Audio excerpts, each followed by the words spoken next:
ใช้ผู้ได้เอาเพลงนะนี่นะก็แม่มีอ่ะนั่นหรอ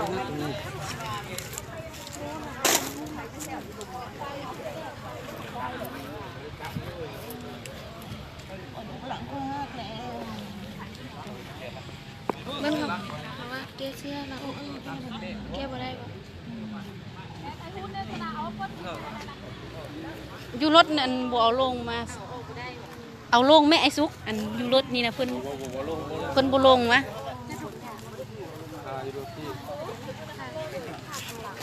โอ้หัวเพิ่นอันเข้าเป็นอันหัวไห้อยู่นี่ในบอนคูนี่นะอยู่น้ำสางนี่นะก็เห็นตอนอาหารเลยตอนมันลงเลยแบบอันนี่นะขี่บอกไว้แล้วนี่ว่าเขากำลังชี้ข้ามทางเห็นรถสิเจิดบนอันตัวให้นะเจิดบนอันลักลายให้แล้วเราหักพวงมาลัยกลับไปหอดอันเครื่องเส้นขาวให้เราก็กลับมาอีกแล้วลงนี่เลย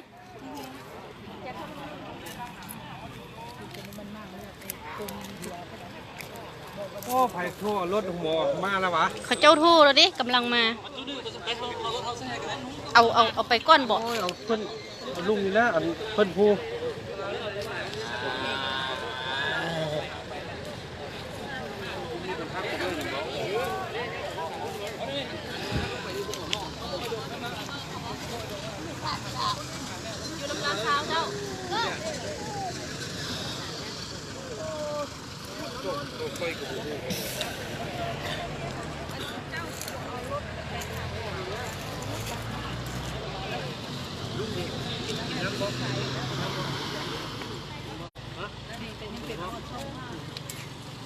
นั่งปีน้ำมาพี่โบไว้จุดเด็ด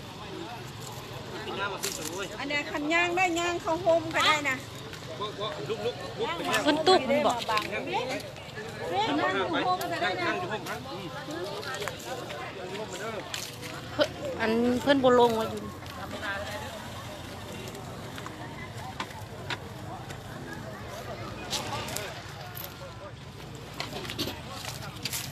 เขาบอกว่าบทัดอยากกวน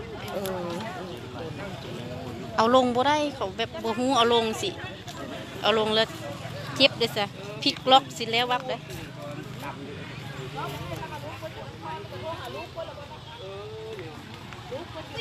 บ่ฮู้เอาลงแล้วแบบเพิ่นเจ็บอยู่นะเนาะสเปอร์อยู่ว่าว่านั่นฮะยังมีสเปอร์ว่าอยู่มีเนี่ยผู้เฒ่าเราลมโทรศัพท์บ่ดีโทรมาแล้วผู้เฒ่ามันติดพลาดเนาะแม่นผู้นึงเราบ่เจ็บเราอันใส่เข็มขัดอยู่เรายังไงใส่เข็มคนนี้ก็เจ็บเนาะ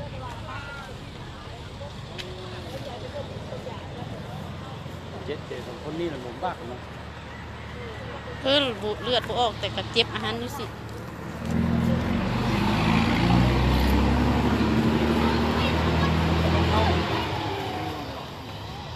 ่ฮู้ไทยบ้านใดไปรถมาแต่สวรรค์ว่าซั่น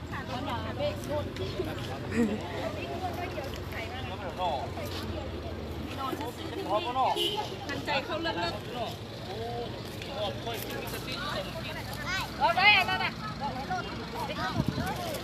รถมาได้ออก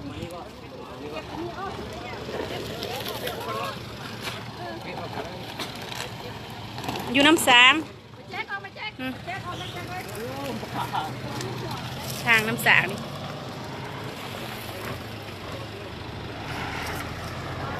ข้างเฮือน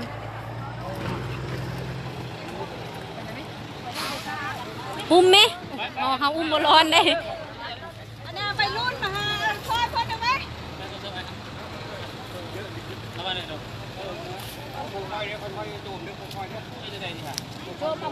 บินอยู่ว่าน้ำสางนี่นะเราอยู่บนภูนี่นะภูขึ้นน้ำสาง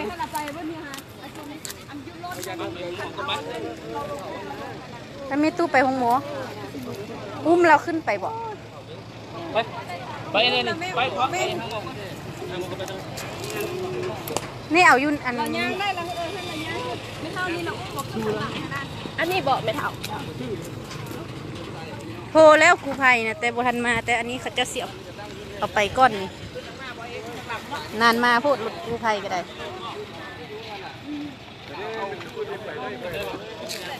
ไม่เท่านั้นกับ2 คนท่านอยู่ในรถท่านคันเป็ดไปได้เอาเราไปรถท่าน2 คนนี่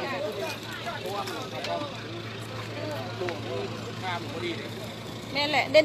ดยัง2 คนท่านขาดเอาลงได้ก็เอานั่นไปรถท่านนะเอาลงได้ ถามว่าสิเอาลงแล้วเพิ่นบ่ลงครับ บูฮูเดี๋ยวสิลงไปอยู่ บ่ฮู้เอาลง ลูกสลาสคนมืดอ่ะเลยจึง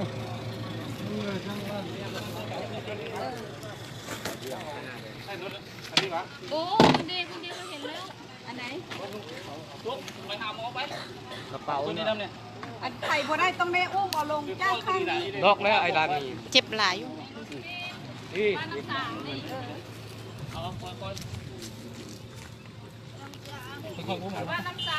โอ้ พูดคันช่วยได้เลยบนท้ายเรื่องหมอไม่จะว่าเอา เขา ไหว บอก เท่าไหร่ ว่าทันมาเนี่ยเอาไปก้อนเลยก็ได้ ไหวเท่าไหร่ดี เพื่อกู้ภัยสิมาตกล้นๆน่ะ ทำไมได้เจ็บเพลงนะมีแต่ผู้เจ็บเพลงเนี่ยหมดกำลังเสี่ยวรถไปเนี่ยกำลังเขารถลงมาดิใส่กัน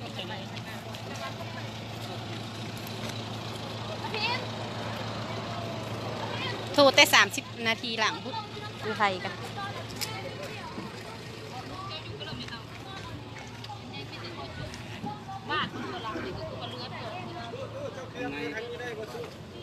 จมไปบอกเองนะลูก อยู่ทางหลังนี่ดิรถอันนั้นนี่บ่ซอยหน่อยบ่อันนี้หน่อยไหม เออ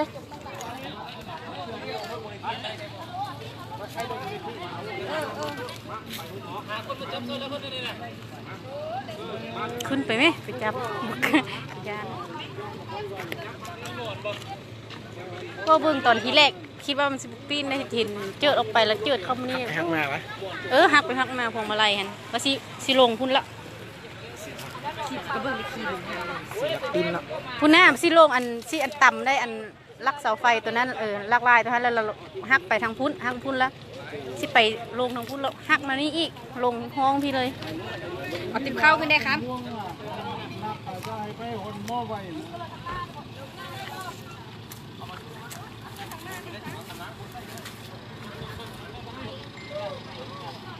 บ่ได้โทรอีกว่าครูภัยนะโทรอีกรอบสองไหมเขาจะโทรแล้ววะ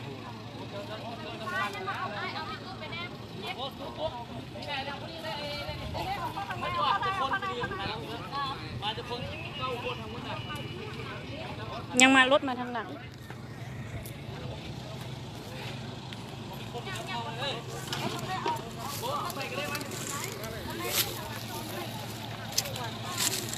ไอ้นี่นะแต่จมตั้งหลังอ่ะ จมบ่เปลี่ยนที่เราเอ็ดจังได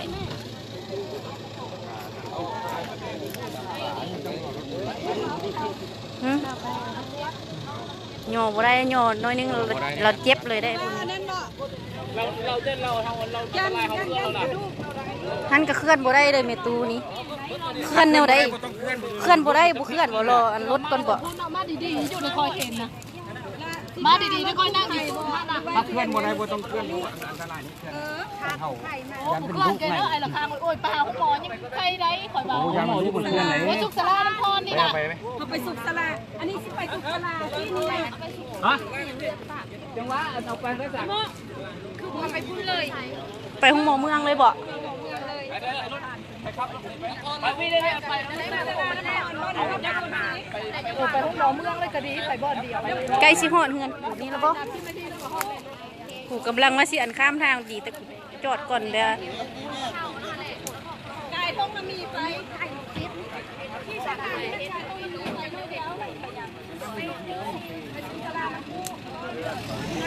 โอ้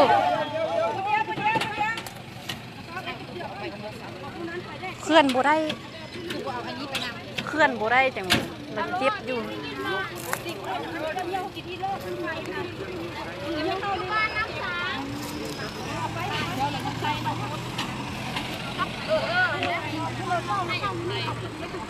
คอยละนั่งทางนี้ทางบ่ปีนนี่ ทางบ่ย่อนี่ทางพุ่นละย่อเนาะลงเนาะ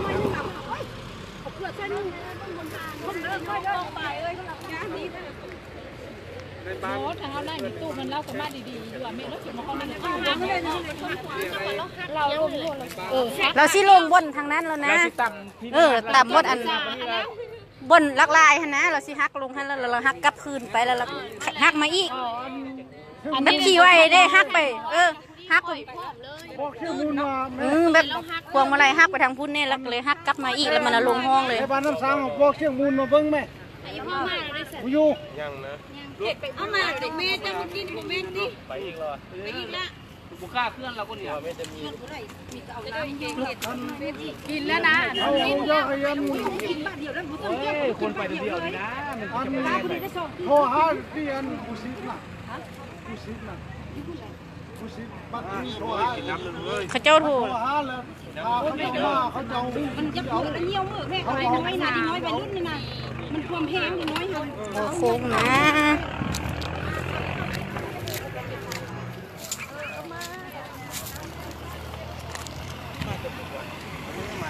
นี่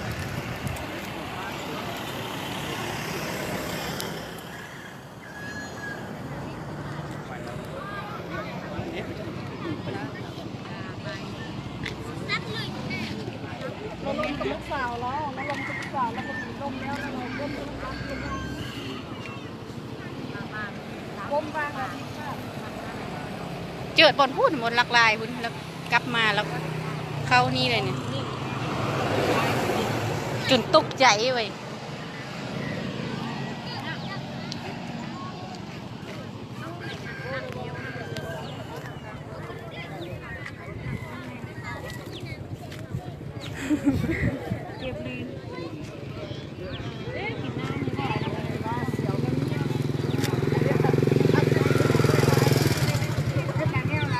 โอ้เห็นกับตาเลยเว้ยเอา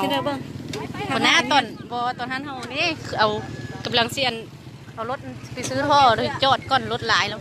เราหันละเป็นมาตะพูนเลยปีนี้เราเว็บพวงมาลัยเราซีลงห้องตอนนั้นนะเราก้มสงสัยหักละหักกลับคืนกลับมาแต่สวรรค์ว่าซั่นสงสัยไปดองมาติเห็นนุ่งสุดเสื้อผู้เฒ่าครับนะผู้นึ่งนะผู้นุ่มแล้วอันเราว่าเราสบายปกติเราก็ขับอยู่แล้วเราใส่เข็มขัดอยู่นี่ครูยืนอยู่ฮะบริเป็นยังอยู่ในลายนะ แม่นผสมแล้วหรอปะนี่ซื่อๆอยู่บนแม่นโค้งมันหยังไปชิจับโทรศัพท์มาลมสงสัยนะถ่ายเอาถ่ายเอาไปยุกเลยไปถ่ายบ่ทันเขาก็เกินอยู่ในรถอยู่นะเขาก็ได้บ่ทันเลย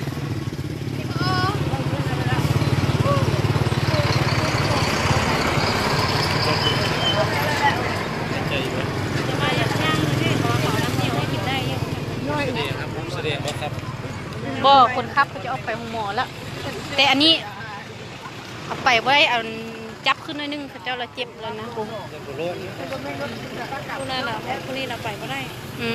เพื่อนเอาลุกขึ้นนั่นเลยเจ็บเลย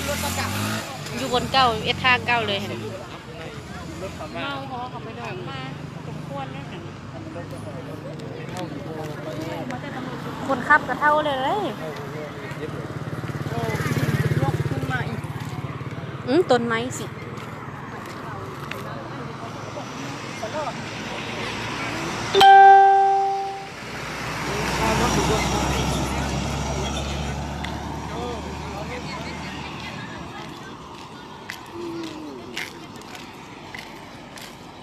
ต้นสำสานี่นะลงเลยเนาะทางลง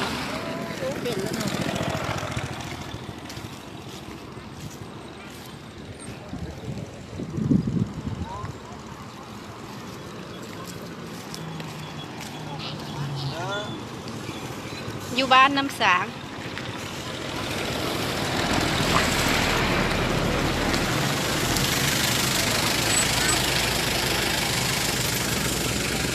ฮะเขาให้กันเลยพวกนี้นี่คุณนี่บุเป็นยังคุณนี่ก็ขับรถมานำขี่พานำเอาไปแล้วนะ แต่อันนี้เอาไปบ่ได้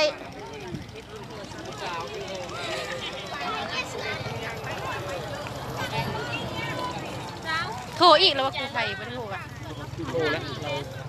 ข้าเจ้ากำลังซื้อมาห่อละ มาเอามาให้กูนี่เลยลายคนกินเยอะกันชา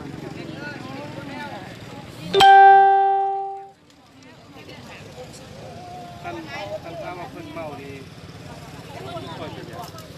คันผมเมาเนี่ยยากน้องเมาเพิ่นเมานี่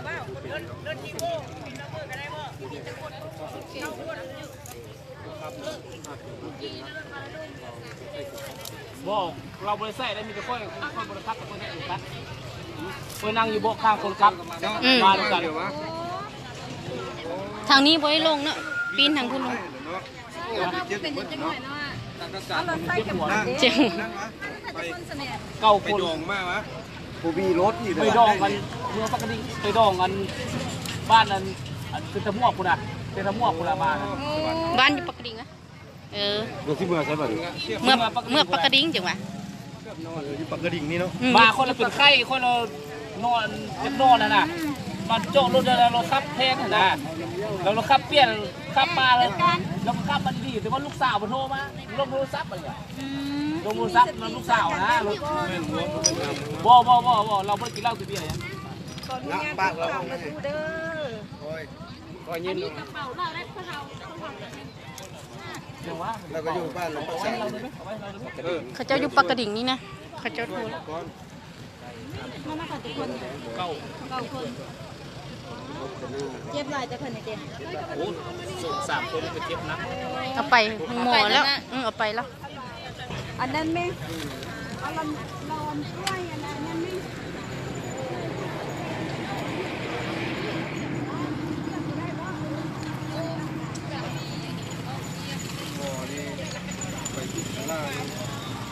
ตอนรถลงค่อย รถไปสุสราดี ค่อย กว่า ชื่อมาเลย นะ จะพลิกอ่ะ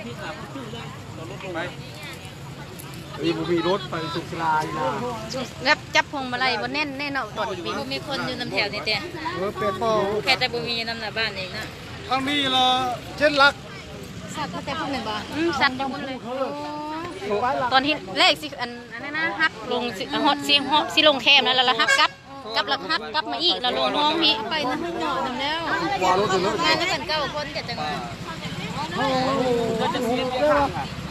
กันว่าทีมผู้ชิดเขามา ใครบ่อยู่แถวใกล้พุ่น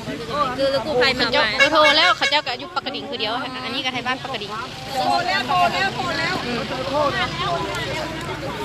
นี่ฮะ ได้คุณเรายืนจังว่าเราบ่เป็นหยังก็จังว่า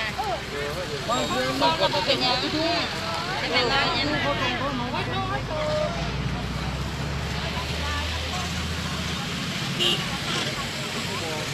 เราจะเป็นคนเก้า แต่เราบ่เป็นหยังจังหน่อยเราก็โชคดี เราคัดเข็มขัดเนี่ยเรานั่งกับคน โอ้ยเดี๋ยวที่เอาก็ บ่แบบปีนทางพุ่นเด้ทางนั้นลงทางนี้นี่เอ้ยอันเสื้อสีบัวนี่ก็เราก็นั่งทางนี้เราก็บ่เจ็บ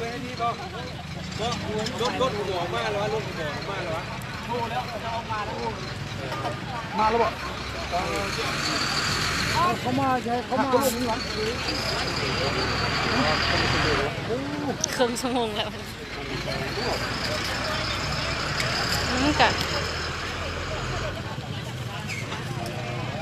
ยังก็มีคนเฒ่านำสำเนาเราก็ได้ บ่อันนี้คำว่าบุมีอันมันบุมีพักนี่กันไฟที่เลยรถรับสิอยู่เลยนะเพื่อนตัวนั้นดิ่งไว้นะบ่มันดิ่งป้านี่มันตีลังการถนี่นะตีลังกาเนาะตีลังกาโอ้ประมาณ5-6พลิกคุณแหละประมาณ6ปีพ่อเรานี่ลงมาเลยเนี่ย เจิดลงบ่ได้ปีนเลยป่ะมันแบบ โอ้ยมึงจะ มัน ไหนพลิก มันปีนเนาะ เราก็มานะวะบ่เทียบเห็นเนาะ มาแล้วกันมืดนะแต่มันนัดกูโตบ้านอยู่ไสอ่ะ ไปห้องหมอนี่บ่เห็นมา อาเซียนปากกระดิ่งเนี่ยคือว่าโบเจ็บหลายมีแต่เล่านี่ได้เนี่ยแม่นบ่กับสาวนะฮะ ย่างจะเข้าก็ไม่พูด ย้อยได้แล้วอันนี้ย้อยเรากินแล้ว ย่างจะสามก็ไม่พูดไปหาน หม อน อ นิ่ง แล้ว กันให้จังกู้ภัยมา อัน เอาน้ำเงี้ยวผู้หญิง ใครกระโดดฮะกระดิ่ง ไม่ตู้ไปหาหมอแล้วเขาจะขึ้นรถไปหาหมอแล้ว มาบ้านปักกระดิ่งว่าซั่น โอ้ยค่อย อยเบิ่งยันยันเราต่ำกุ้งไม้ก็ยังป่านนั้น เจ้าก็มาน มากันเลย ำเจ้าก็มารถคันนี้ไม่อย่างคือบุกครับ โอ้ยค่อยเป็นไข้คนเลยจากนอน เราละเมา เราไม่ได้เมาได้อย่างนะบ่ที่จริงเราก็ขับมาเลย เพื่อเช็ดมา เราไปพูดเลยที่จริงแล้วเราไม่ได้ คือเอา ลูกสาวเรานะโทรมาน่ะลูกสาวโทรมาแล้วลงโทรศัพท์นะกดสาเหตุมันน่ะ ตำรวจจราจร โทรศัพท์สา มา เหตุโทรศัพท์เลย โอ้ลืมไปซื้อท่อเองเราเจ็บได้ยัง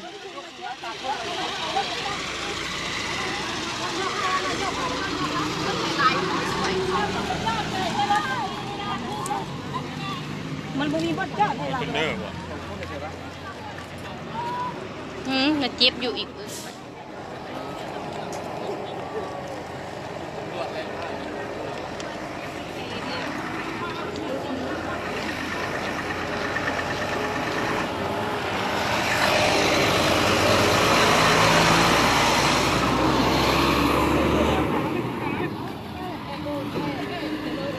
เอาขึ้นรถไซส์บันนี้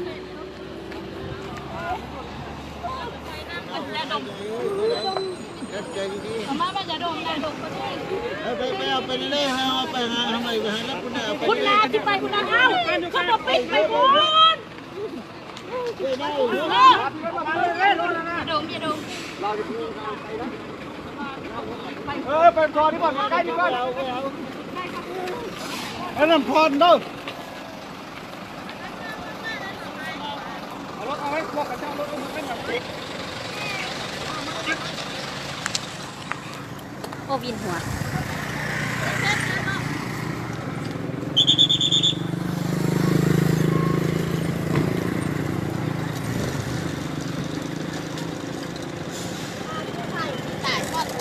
โอ้กูไผ่พันมาก็ขนาดนั้นอยู่บ้านเดียวกันได้นี่ปากกระดิ่งคือกัน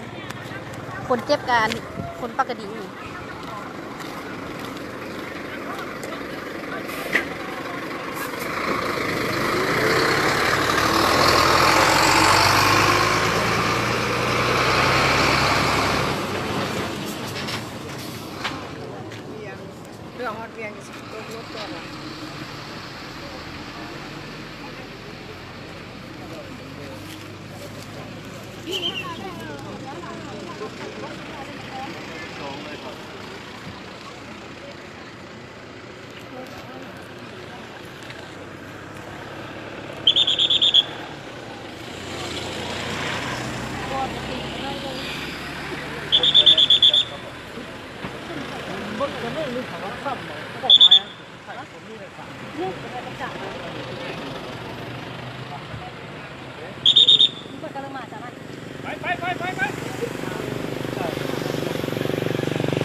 เอาด่วนแล้วเรา30 นาทีแล้วก็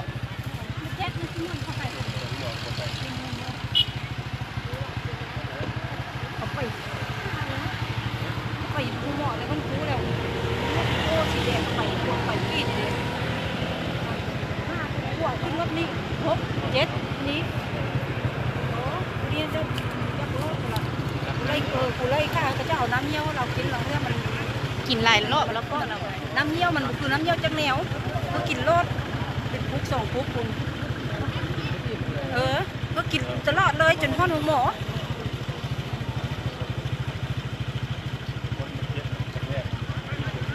เด็กน้อยอันนี้เนาะ โอ้ยเบิ่งได้ รับไหน รับในเราลงโทรศัพท์เราเจ้าพอดีกับเจ้าโทรมา